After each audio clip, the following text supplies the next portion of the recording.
Hello and welcome to Video Game Hangover. My name is Randy Dickinson and I'm in Harrisburg, Pennsylvania. Hey, I'm DJ Ross in Mountain View, California. Each week on Video Game Hangover, we talk about the games that have been keeping us up at night. This week we're playing Panzer Dragoon and The Outer Worlds. Plus, Animal Crossing.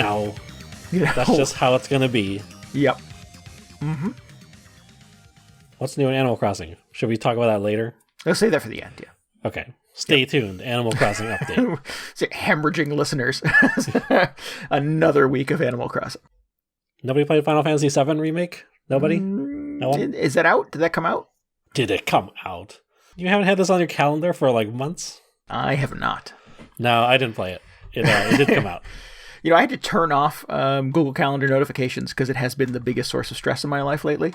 What's going on? I don't have anything scheduled. No, well, it's I had all of these things scheduled before the world kind of went into meltdown. Yeah. So I keep getting reminders like, oh, hey, don't forget, Randy, you have tickets to go see Alkaline Trio tonight in Washington, D.C. And I'm like, oh, don't forget, Randy, tonight is one of your best friend's birthdays. Oh.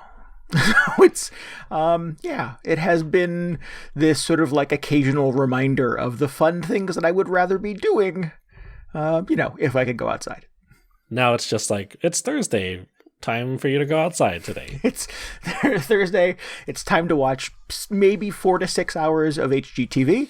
And while sort of absentmindedly wandering around your Animal Crossing town. And maybe if it's a day, if it's Wednesday, maybe take a shower. Maybe. We'll think about it. Maybe. Yeah.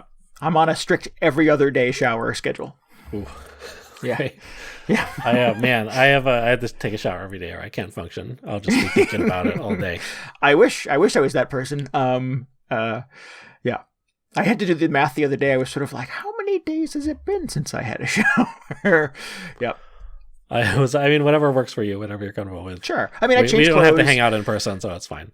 Change undies, refresh the deodorant, wash my face every day, of course. But okay, full body shower every other day is fine. Yeah.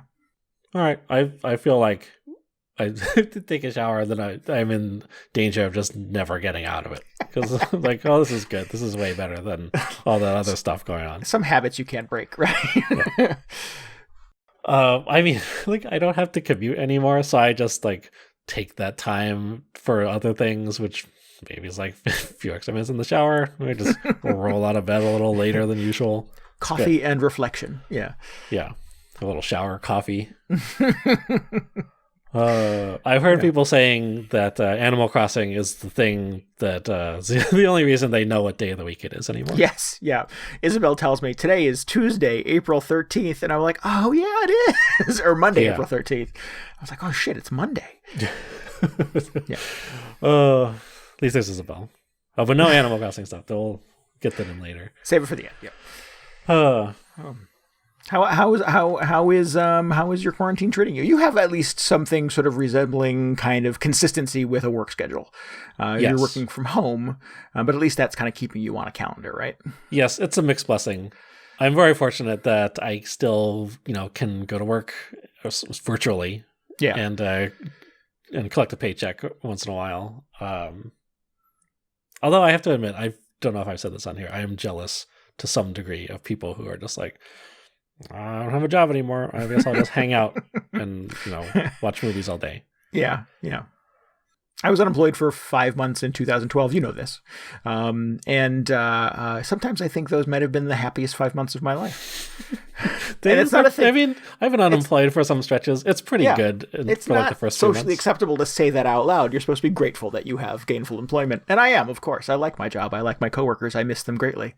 But yeah, there's just something about waking up on a day where you have no real commitments. That is kind of invigorating. I like it.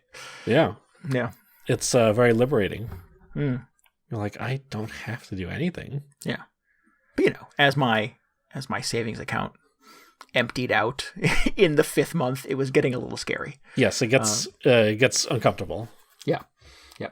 And I don't have kids. I don't have older parents I'm taking care of. So, those are things that obviously make that a little easier to tolerate. If I had a greater level of responsibility in my life, that there would be a lot more urgency, I think, around that. But yeah. Yeah, no, I agree. It's the people talk about the mental health day. I'm going to take a little midweek day, a little mental health day. So, I've had a mental health month. Yeah, mental health month. I think a lot of people could use a mental health month. As they say, we're all in this together. Yeah. It seems like, it's a super weird situation. We've gone over this tons of times. Everybody's just sick of hearing about this. But I don't know. I feel like just do whatever you need to do to, keep yourself sane. Yeah. Whether it's take a mental health day. I don't know what else. What other advice that includes?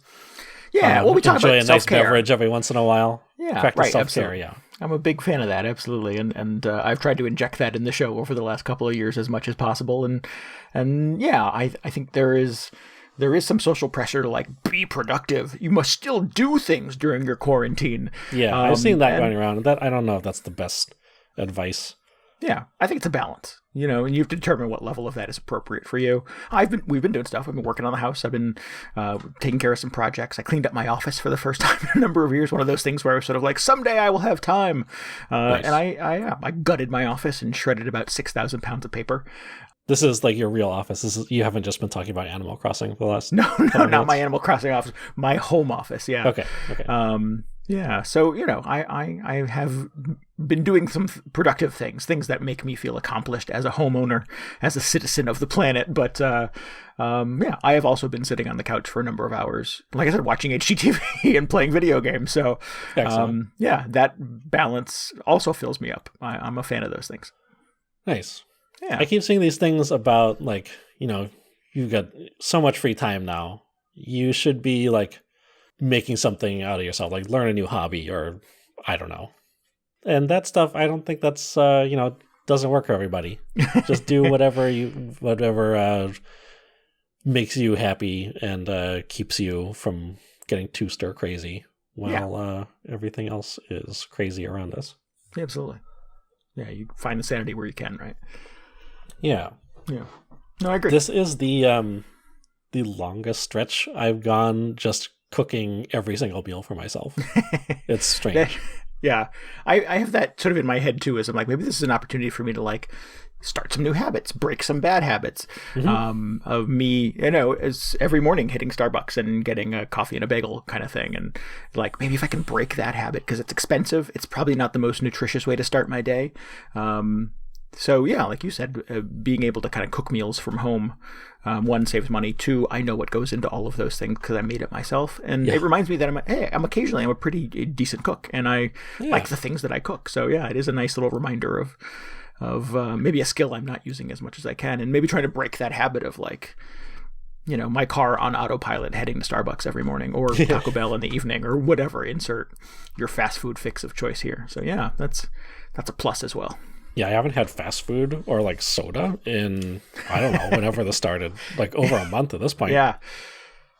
That's probably maybe the longest I've gone in my life without doing either of those things. Yeah, I couldn't tell you the last time I had soda. I don't crave soda. That's not one of those things that, Yeah.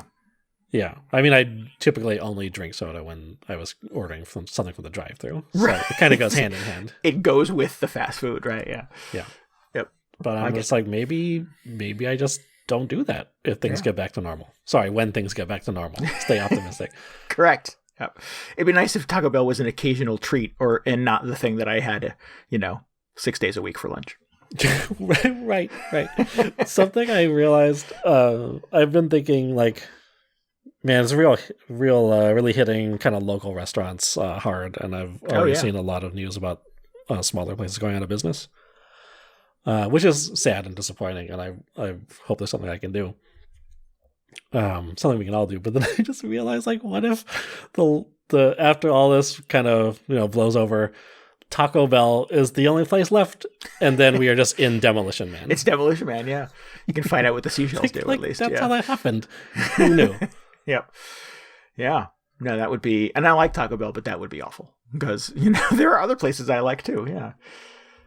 Yeah, I found that some of the businesses, the food places near me have been doing a lot of like takeout specials and little incentives to try to get people to like. And I live in a city, so I can walk to I can walk down the street to a brewery. There's a micro pub not too far away either, and they were trying to clean out their taps because they have beer sitting around and they're trying to like sell out so that stuff doesn't go bad and they end up throwing it away. So they were doing $5 crowlers.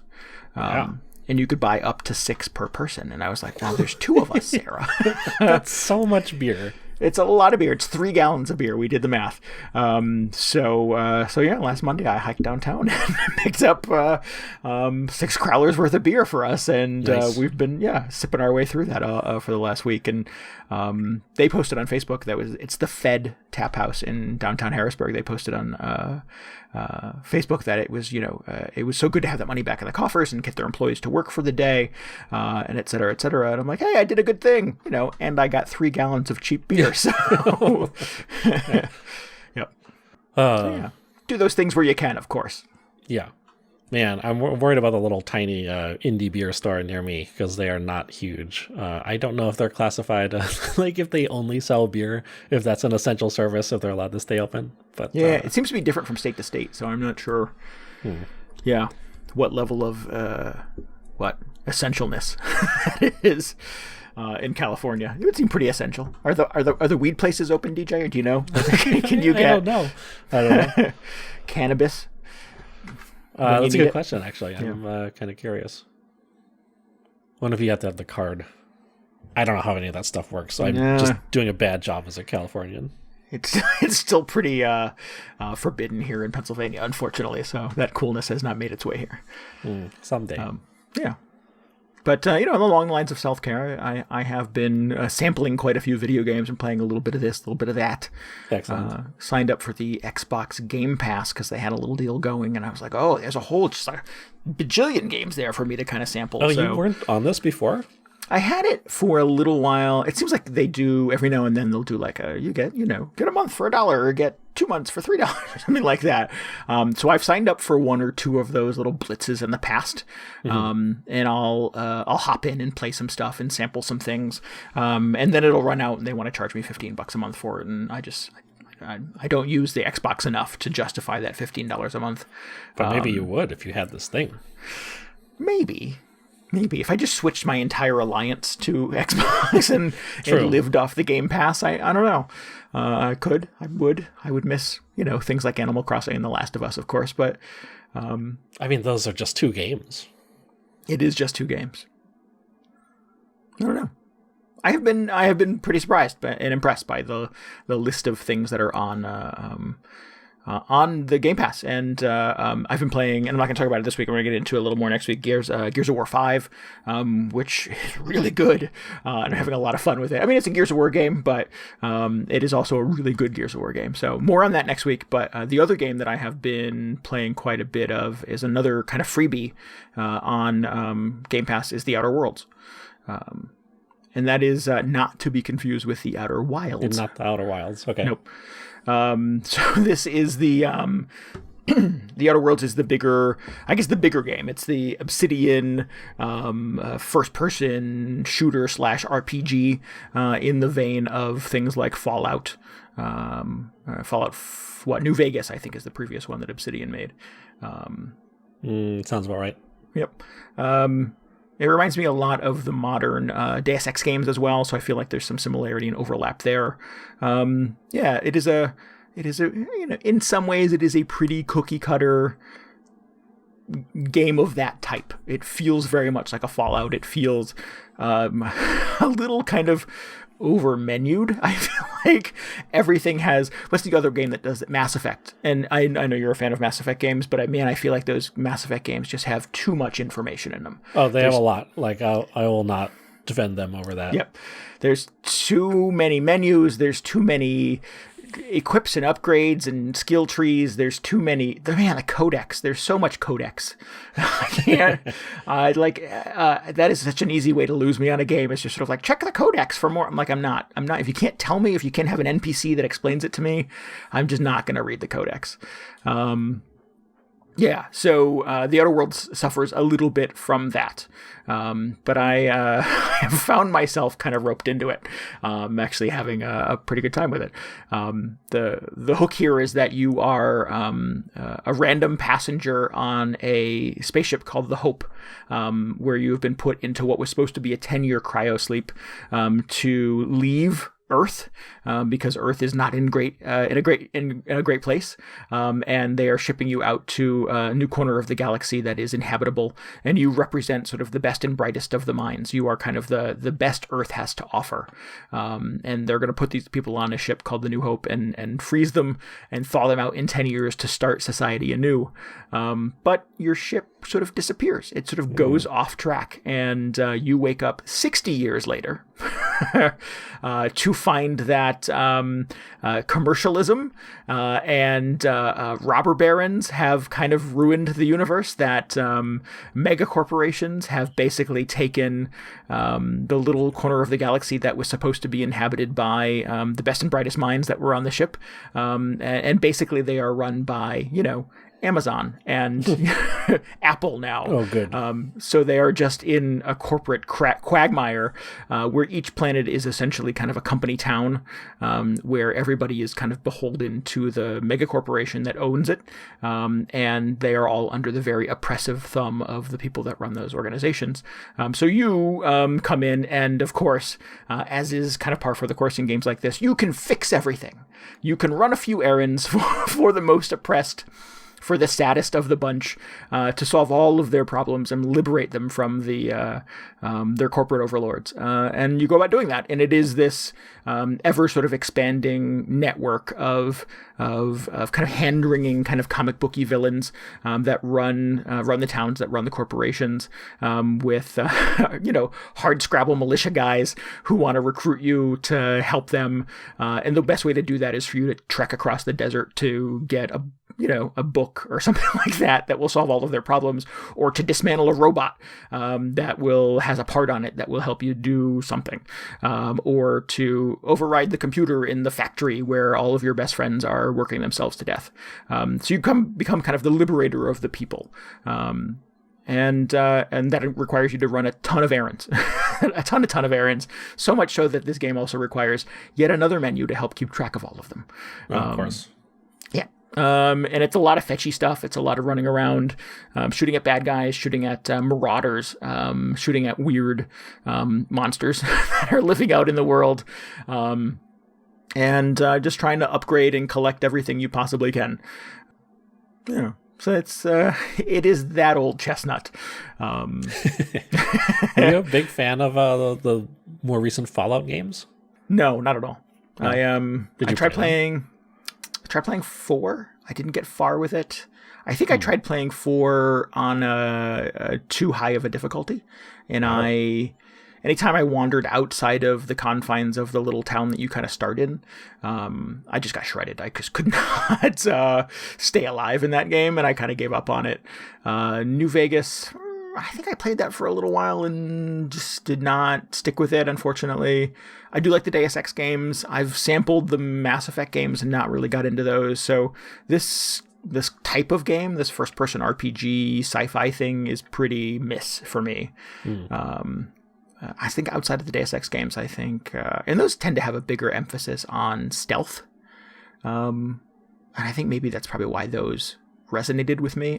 In the Deus Ex games, I like that there are a number of ways to sort of solve a problem, that you could be sort of the super soldier and upgrade all of your guns and abilities, and because it's Deus Ex, all of your onboard implants in your brain that make you think faster and react smarter, and you can slow down time and blah blah blah. All of that stuff is super fun. Or you could take the quiet stealth route and find your way through an air vent and sneak around and take people down silently and things like that. And the Outer Worlds has moments of that. It kind of emphasizes stealth. It tells you you're a little outgunned here. You might want to be sneaky. But then it doesn't really give you the ability to do a silent takedown. You can't choke somebody out. You don't really get a ray gun or a stun gun or anything like that. You have to find, you know, a 2x4 or a baseball bat or something like that and crack them over the skull. And it isn't always a one-shot kill. Like sometimes it alerts all their friends and they all come running with their giant guns, and then you're wiped and you have to start over. Doesn't sound good. Yeah, and I'm like, how come I can't do a stealth takedown in the Outer Worlds? And apparently you can, but you have to be able to do it much later in the game because you've upgraded your stealth ability. Oh, that's exactly what I was going to ask. Like, you can train up your stealth or whatever. Yeah. So yeah, it's that. Again, that familiar thing that, like, well, I'm not good at this. There must be something on the skill tree that I have to upgrade. There must be, a perk I have to unlock to be able to do silent takedowns. Are you, like, starting out, are you just super inaccurate shooting your gun because you haven't trained your accuracy yet or something like that? No. I think, a relatively decent shot, and you have the thing that you had, I think it's in Fallout as well, where you can slow down time, and that helps you kind of get, it brings a giant blue reticle up on the screen, and you can get headshots whenever you want them. Unfortunately, the weapons that you have access to are really underpowered early in the game because you've not done any upgrades on any of them. You haven't added any modifications, or you basically have kind of, you know, a pistol and a machine gun and a shotgun, and those are kind of your skeleton guns, and then your ability to kind of upgrade them with elementals, a la Borderlands, over time. Different sights, different magazines, they sort of grow over time based on the number of modifications that you can drop on them. So it seems like you could go through the entire game using the same pistol, but you'll just mod the hell out of it over time. Yeah. So sounds like something I do. Just find a really nice gun and then just stick with it. Yeah, well, that's basically how I played Borderlands. Just find a gun that, you know, has relatively high damage and lights everybody on fire every time you shoot it. Then don't give that gun up. Hold on to that as long as you can. I like those stretches where it's like, you clearly should have upgraded your weapon by now because it's like taking you a really long time to deal with the new enemies, but you're just like, oh, this is my gun. I love it so much. Yeah, exactly. Yep. And anytime anybody opens a trunk in that game, they're like, Randy, there's a purple over here. I'm like, no, I'm good. I got the gun I need. I'm fine, thank you. The Outer Worlds is not from kind of the Borderlands model of 1 bajillion guns. You basically have 8 or 9, and you kind of upgrade them over time. At least it seems like that. I think my most recent save said I've spent 7 or 8 hours with it thus far. And I feel like I've had the same pistol since I got off the ship. So it does a lot more damage now, and it's much more functional than it was in the beginning, but that was because I keep finding mods and stuff for it. The other thing that is sort of a hook from the Outer Worlds is that you have companions, so there are NPCs that will follow you around. Their stats augment yours. So in addition to all of the other menus that I mentioned, when you hit pause, there is a sub-menu for your companions. And you have to manage their weapons, their weapon upgrades, all of their stats augment yours. So if you take a companion out with you who is good at stealth, you get a better stealth ranking because you're hanging out with them. So eventually you will fill your little spaceship full of your new crew of people who are helping you kind of take back this corner of the universe. And they all have different kind of abilities and perks that will benefit you depending on what your mission objective is. So selecting from kind of your rogues gallery of companions is useful in you determining, you know, how easy or hard it is for you to get through a new mission when it pops up. That's kind of interesting. That does make it sound much more like Mass Effect than what I understand from hearing about Fallout. I don't know if you even have like companions in those games. I know one of the Fallout games you could have one companion at a time. And if that sounds like there was like a companion character in Skyrim, I believe. Oh, okay. And if you like met somebody else new and cool that you wanted to hang out with, you had to replace your previous companion with them. And in Outer Worlds, early in the game, you find you get access to a ship that has a number of rooms, and they become your crew essentially. Okay, so it's a little more of like a plot-based thing, like in Mass Effect, maybe. I mean, it's the same style as how they do it in Mass Effect. Yeah, it seems like it. Yeah, I don't think I ever played Mass Effect long enough to get any buddies in that game. But that's why you didn't like Mass Effect then. It sounds familiar. Those goofy characters, you know. Yeah. Yeah, I know everybody loves. What's the one? Paul always loved Garrus. Yeah, Garrus. Yeah. Yep. Everybody has their faves. But no, I never really hung in there long enough. And everybody's favorite is Garrus. Let's just be honest. To get to know the sexy alien lady I was hanging out with. Ooh. Yeah. But it's cool. It's kind of got its hooks into me. And there are things about it that annoy me. The aforementioned menu palooza is a lot. It's too much, and it doesn't do a really good job of explaining to you like what's important. So like you'll walk into like you're breaking into somebody's hideout or something like that, and there will be pickups everywhere. Like you can open drawers and open lockers and stuff like that, and you can lockpick safes, and everything has something in it. And because it is this type of game, a la Borderlands, a la Data Science, everything is sort of like a brand is like, or what's the other game that did a lot of this? BioShock. It's like the Old Maid Company presents something tonic, and these are things that are meant to be sort of like if you go into a big gunfight, you drink this tonic and it gives you plus 200 health for 2 minutes, or it gives you 200% faster regeneration for 45 seconds. So they're meant to be things that you kind of keep like in your pockets on the fly that you consumables that enhance you when you go into combat and fights and stuff like that. But it doesn't really do a good job of telling you like how many you want to have on hand, or I don't know, maybe I'm expecting it to sort of explain too much to me, but I pick up every one that I see, and then I get a little alert like you are over encumbered. You will now not be able you can't fast travel, which is a bummer in this game, and you can't sprint while you're encumbered. And I'm like, well, how do I get unencumbered? How do I know what I should not be holding on to anymore? And it turns out I'm carrying around like 30 bottles of this tonic. And I'm like, okay, well, that's probably excessive. That's just like in Deus Ex where you're like, someday I might need 50 candy bars. Who knows? Exactly. Yeah. Yep. And then the vending machines and the shopkeepers will buy them for you, and I'm like, 2 credits? That doesn't seem like enough. No. I'm gonna hold on to it. I mean, if I can't sprint, so be it. But yeah, so there is that.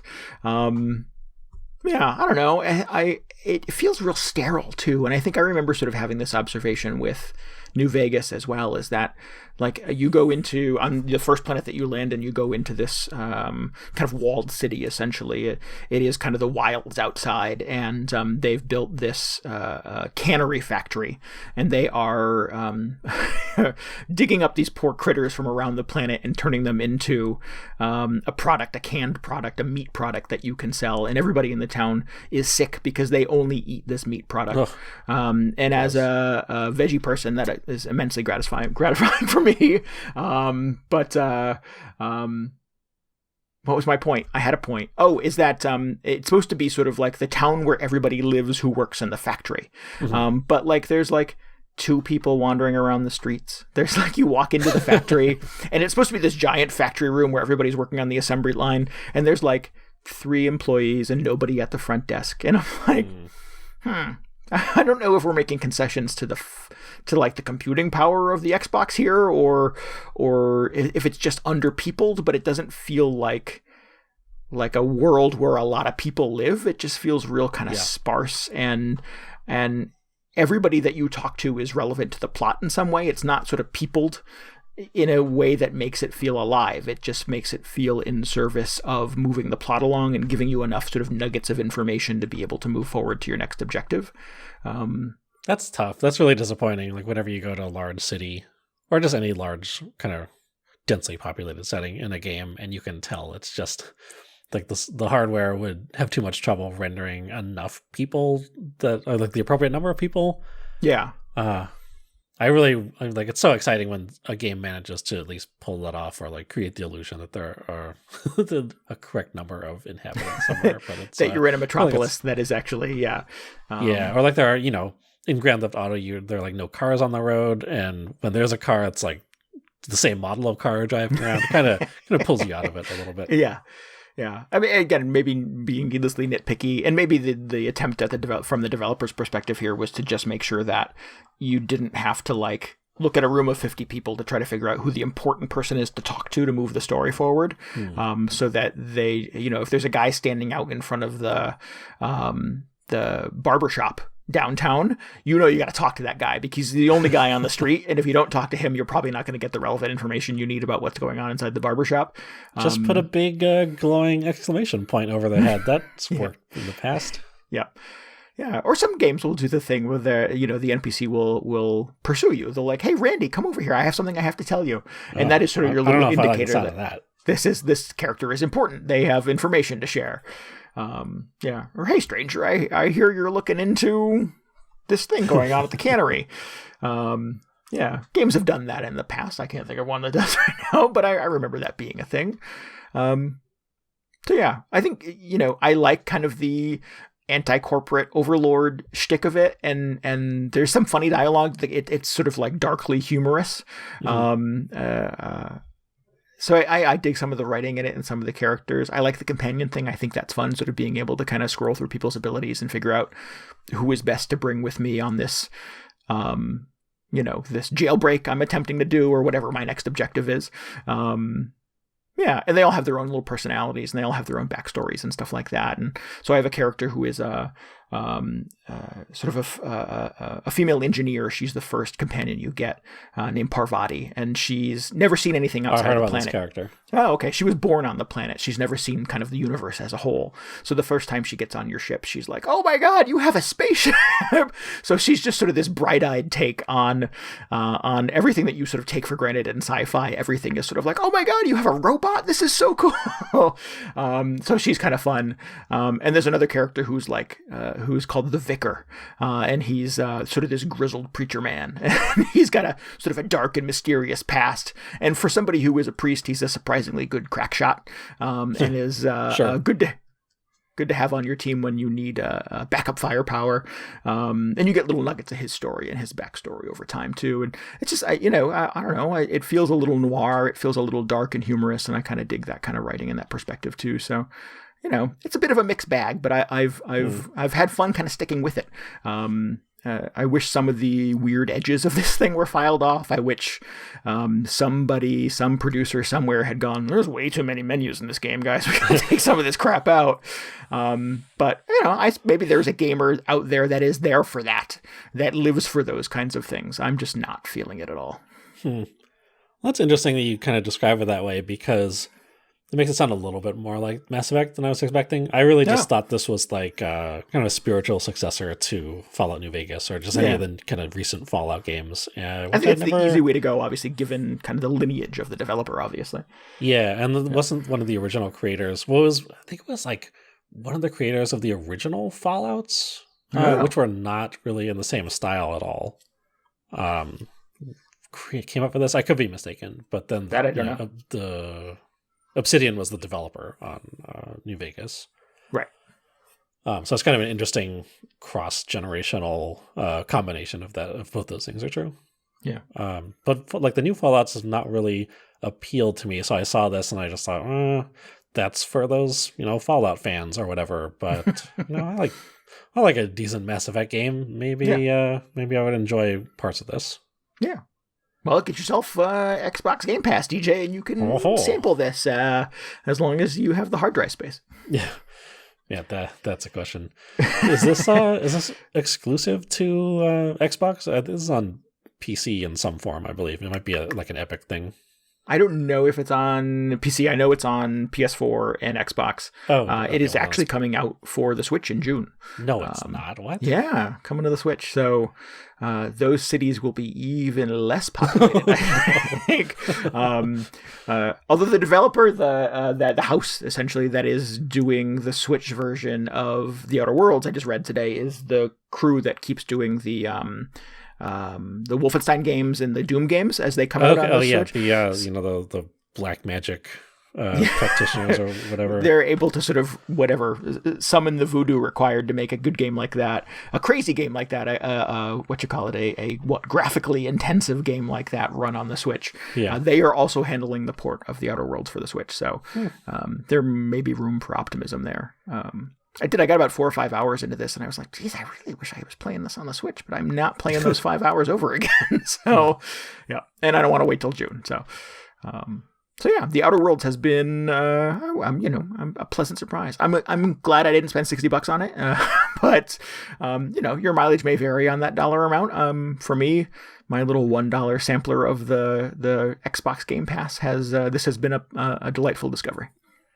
Do you have a sense of whether or not there will be in-game stuff for you to do? Because my impression from the Fallout games, and similarly like Skyrim, Elder Scrolls stuff, is that even if you finish the main campaign, there's other distractions for you, and people will just keep playing them forever or until they lose interest. I don't know. I don't have a sense of that. I don't think I'm close enough to the end of it to know where it's going. So I'm not sure. You don't have like a cool encampment you can trick out or anything? Oh, like a base. You have your ship. Maybe that's it. No, not yet. All right. To be determined. Maybe that's something that stayed in the Fallout series. Who knows? Yeah. I learned something today that now, as I sort of think about it in my brain, maybe kind of borders on being kind of spoilery. So I won't indulge that about kind of late game. So I'm going to skip that conversation right now. Pretend I never said this. Okay. All right. Yep. We'll just edit this part out.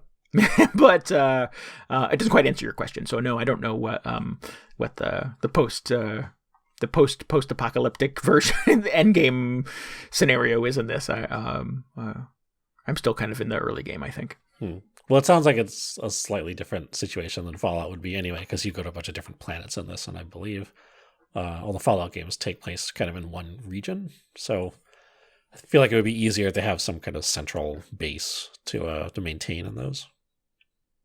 I could be completely mistaken, though. Do you have is that a thing in Fallout? You have like a hideout or a HQ or something like that? I kept seeing pictures of people posting. They're like, well, I haven't played any campaign missions in forever, but check out how awesome my base is. And they've got it just looks like your Fallout shelter, right? That makes sense. Well, I don't think it was one of the shelters or whatever, but I don't know what it was. It was just a very, very fancy looking place that they just hung out in. Maybe that is the ship. I've not really found anything yet that is sort of like upgrade your ship, but it seems like as sort of the NPC, as you recruit the NPCs at each sort of stop in the galaxy and they move on to the ship with you, it seems like they kind of take over a corner of it and make it theirs. So the mechanic, the first person, the engineer that I brought on, Parvati at the beginning, she is starting to fix things around the ship, and she has a little workshop now where you can kind of wander around in her room and like pick up all of her things and examine and read them, which seems a little invasive, but and occasionally find her kind of wandering around the ship fixing things. So yeah, I assume as you get more and more people on board, I think there is a max of 6 or 7 companions throughout the entire game. So I suspect at some point they'll all be living on the ship with me as we traipse about the galaxy. Cool. Yeah. Oh, somebody should make a Star Trek game like this. I don't do know. it, DJ. You're that somebody. Okay, I'll just do it. Report back next week. You got a little free time. Just, put together a multi-million-dollar video game in my free time. DJ, what did you do with your quarantine? That would be so gone cool, gold. Though. Yeah, it would be neat. Oh, is Mass Effect like a Star Trek fantasy for you? Is it? It kind of was a little bit. It was like Star Trek, but not in that universe, obviously. Right. I never thought of it that way. That's interesting. Who would be your companion? My companion? Well, out of all the existing Star Trek characters, I don't know. Sure. Yeah, if you're some random ship's captain and you can pick anybody from Star Trek history to be my first pick in the draft. Your first pick companion, yeah. Oh, who's your Parvati or your Garrus?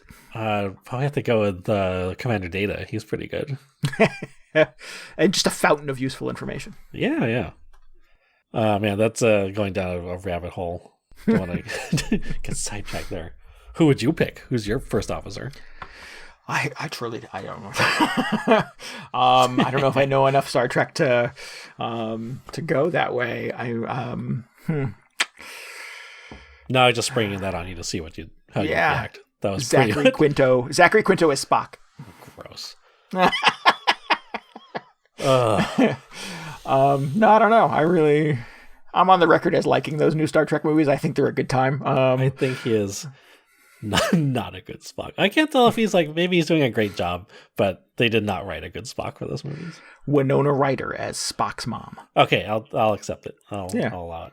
Just because I have Spock's mom. She's never been really. No, I have a teenage fantasy of being a 17-year-old Randy and hanging out with Winona Ryder. So okay, yeah. I mean, she always stays back home on the planet. She never gets to do anything. So that would be a good. It'd be an interesting pick, actually. All right, next week I'll come back with a full report on Star Trek: Spock's mom. She probably has a name. I imagine is she in the credits of Spock's mom? So she's probably. It's Amanda, but who's counting? That doesn't seem like a very Spock.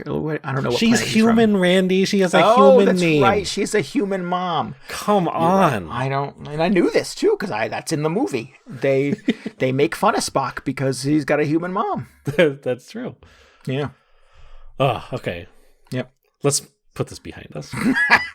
I have clearly waded into some territory that I'm not equipped to hang out in. So, Spock's mom. Okay. Amanda Spock? Is that her name? Amanda. No, this is getting ridiculous. Why would you even ask that? Does Spock have a last name? I don't actually know. I don't know how is that Spock works. not his last name? No, is it? They call him Mr. Spock. It's Mr. Spock. I just assumed he has one name. Okay, this is getting uncomfortable. I'm running into stuff that I don't know the answers to. Like Moby or Cher? Like Moby, yes. Mr. Moby? Mr. Moby. I don't know why Moby is my go-to for single name people. Maybe like Prince. Prince, there you go. But that was his actual name, though, isn't it? Yeah, his name is Prince Rogers Nelson. Just an astounding thing I learned about Prince fairly recently. That his real name was Prince? Yeah. Because, it can't be his actual name, but it is. Yep. Do you know David Bowie's real name? David Jones. Correct. Yeah, absolutely. He, yeah. There already was one of those. That was popular, there already was one, yeah. There was a monkey, yeah. So he had to go David Bowie. I'm glad he did, although he shouldn't have had to change his name. That other guy should have changed it. Anyway, I played something very exciting that I was very excited to play anyway this week, which was the Panzer Dragoon remake that came out for Switch a couple weeks ago. Yeah, it's fairly recent, right? Yeah.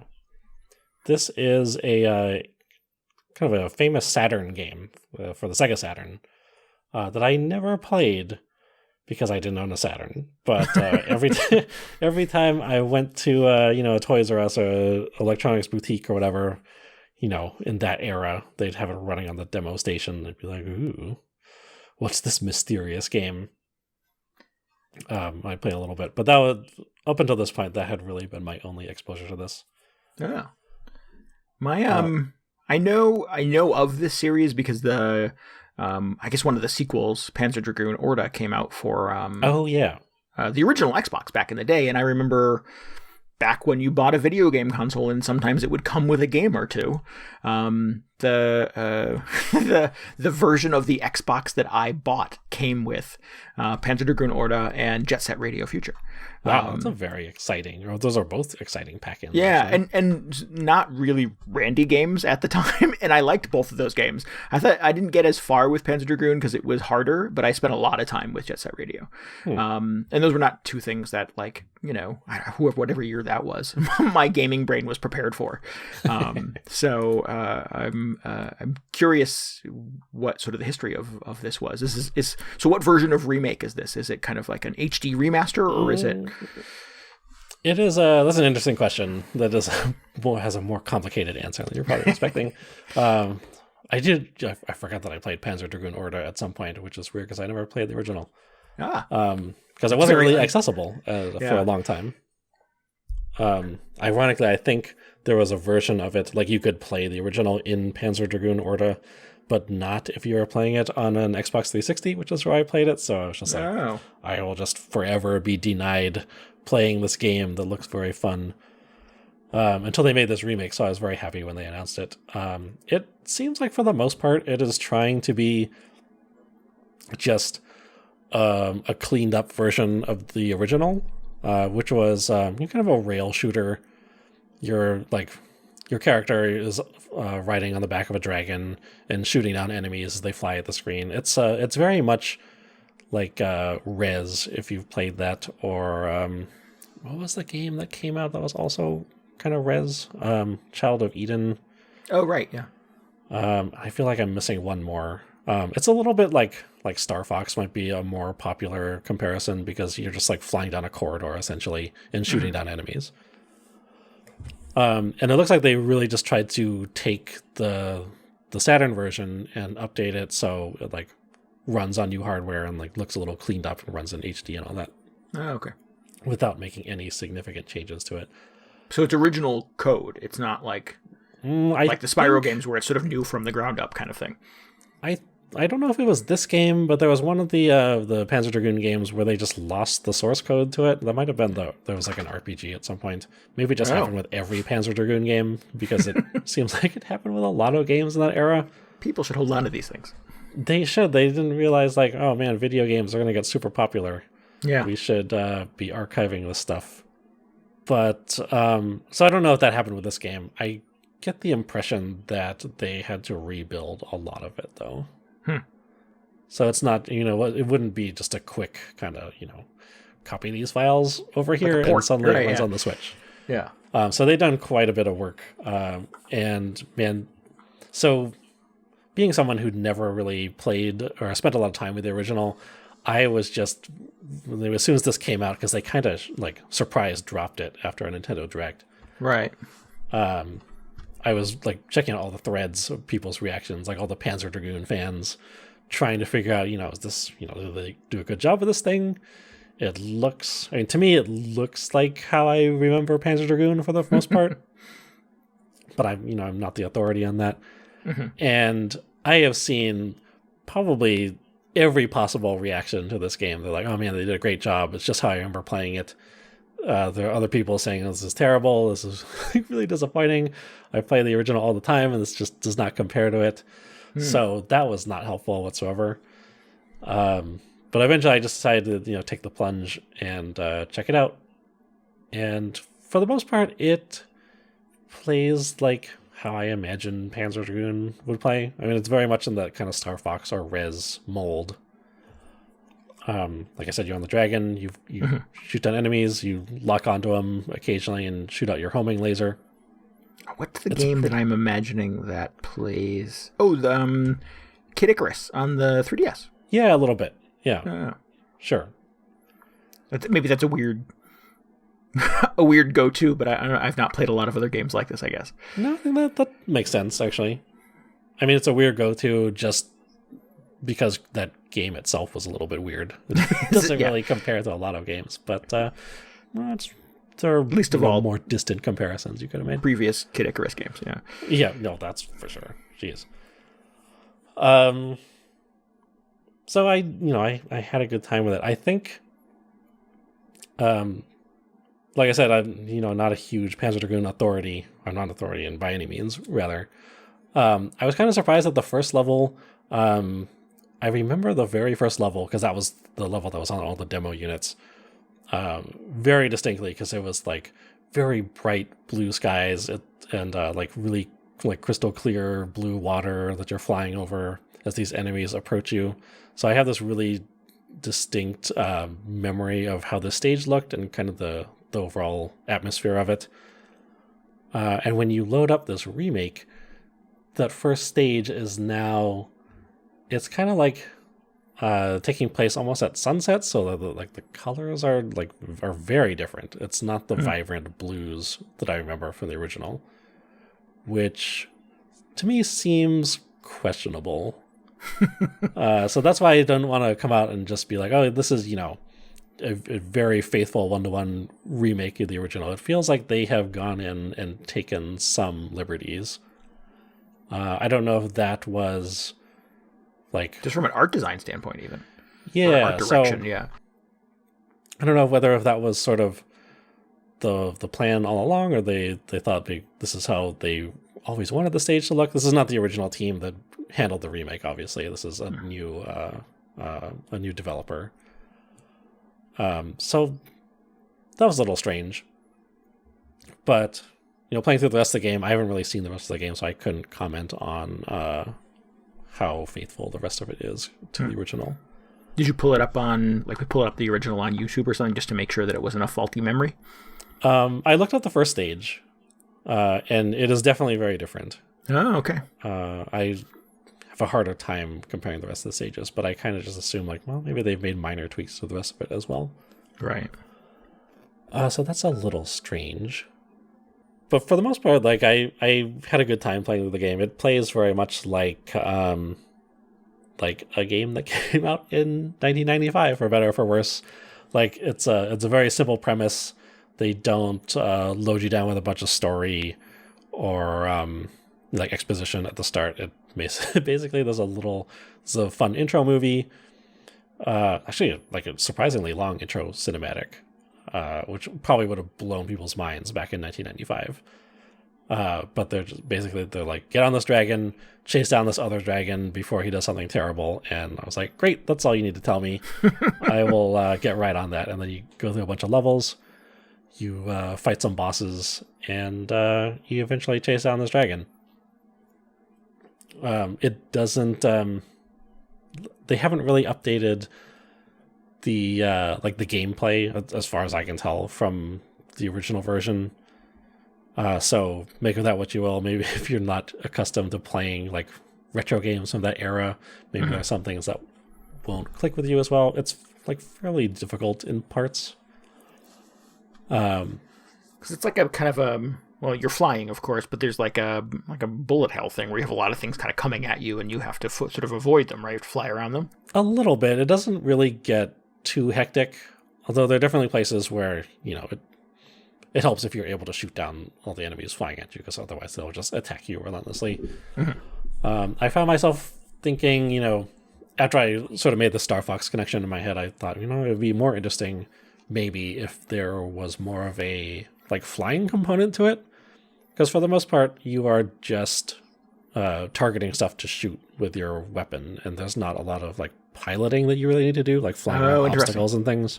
Mm-hmm. Occasionally you have to dodge stuff, but when that does happen, it's not the most intuitive. The kind of the hitboxes seem very wide, or you sometimes you run into something that you feel like you should have dodged around. So I don't know if that is how much of that is preserved or smoothed out from the original, but I feel like some people, if you're really used to kind of modern difficulty in games, you might have a little trouble with this one.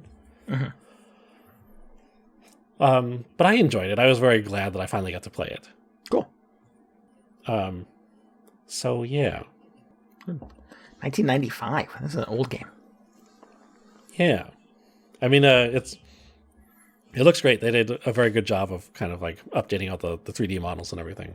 And I went back and looked at the YouTube version of the Saturn version of it on YouTube, because I wanted to do my little first level comparison. I was just like, oh man, this looks like, one of those early 32-bit games where everything had kind of, everything was only 10 polygons, because that was as much as they could spare for each character model. So, it'd be kind of fun if they had a classic mode where you just play something that just looked exactly like the original version, but as far as I can tell, that is not in here.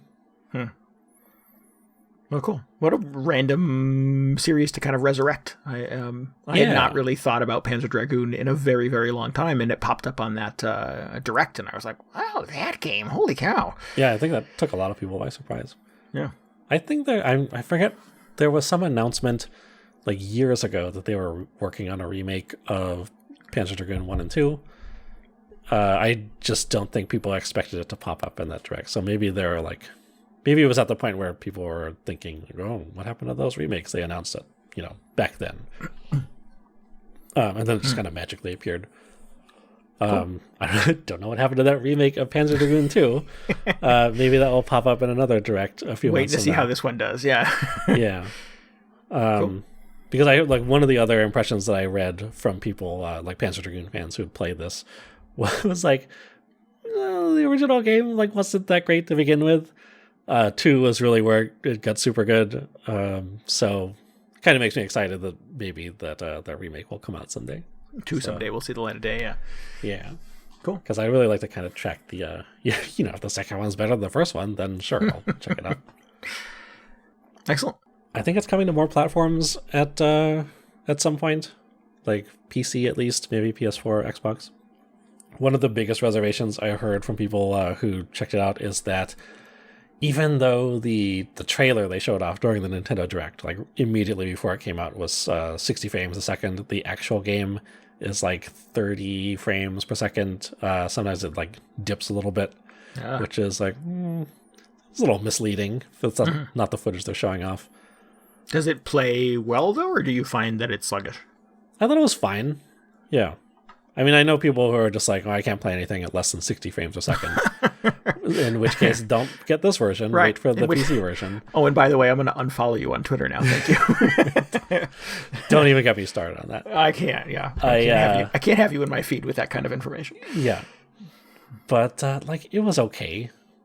I mean, sure, I would prefer it to be 60 frames a second, but buttery it was smooth.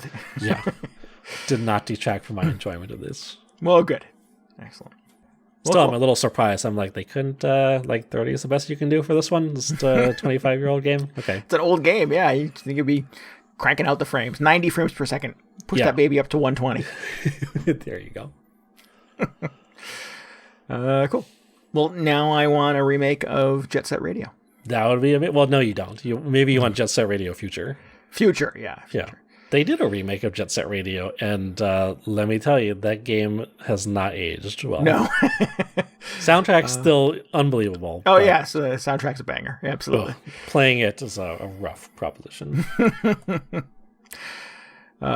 Future was the one that I put a lot of time into, so yeah. It's unfortunate that series kind of went away. Yeah. I still haven't played Future, actually. I have a copy of it. Maybe I should throw it on the backlog. On what platform? PC? No, Xbox. I think it didn't come out for anything else. Oh, wow. Really? I didn't know that. I could be mistaken. I'm fairly sure about that, though. Huh. I've clearly not done the research on this. All right. People are asking, like, where's the... you remade the first one. Where's the other one? Maybe someday. Probably a lot of licensing craziness with all that music. Probably, yeah. That sounds tricky. All right. Well, should wrap this thing up. What is next, DJ? What are you playing? Oh, I don't know. I toyed with the idea of playing the original Final Fantasy VII because it's been I haven't played it since it first came out, probably. Mm-hmm. Just a few years after Panzer Dragoon, incidentally. But I don't know. That's kind of a long game. The big There's undertaking. Plenty of other stuff I have going on. Yeah. I'm thinking I've got my eye on that Microsoft Game Pass. But that is just, it's just a buffet of 40-hour games. It's a lot. It is, yeah. I'm sort of at a point now with new games where I'm sort of I hit up howlongtobeat.com. Nope, not going down that road right now. Mm-hmm. Yeah. I have there's 2 RPGs, and I mean I'm not great at finishing RPGs anyways, but Tales of Vesperia Definitive Edition recently got a price drop, $20 on that, and Octopath Traveler got a price drop recently too, and I'm like, both of those I heard are quite good, but are also very long, and I still have Dragon Quest 9, Dragon Quest 11, and Persona 5 calling my name. So I should legally be required to finish at least one of those before I start another 100+ hour RPG. That's the solution at this point. Just a restraining order or whatever. Need just disable the eject button on my PS4 until I'm done with P5. All right. Well, if you need any more video game hangover in your brain, dear listeners, please follow us on Twitter at twitter.com/VGHangover or head to our blog at VGHangover.com. Definitely hop into our Discord too. Just find Video Game Hangover on there, or go to VGHangover.com and look for the link to our Discord. That's probably the best way to do it. Yeah. And join the conversation with us. We talk about all kinds of games, not just Animal Crossing. We have our own little channel for Animal Crossing, so if you're one of our fellow devotees, hop in there with us. Little tips and tricks. Everybody else just mute it. Everybody else has muted that channel, exactly, yeah. But we have sort of our general chat channel, and we talk about all kinds of video games there, and sometimes things that are not video games. We've been posting pictures of all the food we've been cooking lately, because that's what the internet's for. So yeah, hop into our Discord and hang out with us. We'd love to have you. Yeah. Post pictures of your quarantine sourdough or whatever you're making. Yeah. Beer bread. Everybody's making beer bread because you can't get yeast. Is that the thing? I do have some yeast. Should I be selling that? Put that on eBay. Somebody was telling delivery, me porch pickup. I haven't eaten pizza in like a month and a half. I'm dying over here. What? And I'm just like, people telling me, just make your own pizza crust. And I just go, I have some yeast. I do not have a lot of flour, however. Oh. So I had to get real creative. Maybe I can make like a banana bread pizza. Start crafting that Instacart order now. I'm working on it. They don't have flour anywhere. Oh yeah, that's been really hard to find too. It's tough. Someday, when pizza returns to the land, it'll be good. Well, I made some pizzas on the grill the other night, and I'll send you pictures of those. Oh man, you just torture me with that. All right, we'll be back next week. Until then, this is Randy Dickinson. This is DJ Ross. Thanks for listening to Video Game Hangover. Goodbye. Good night. See ya.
Yay.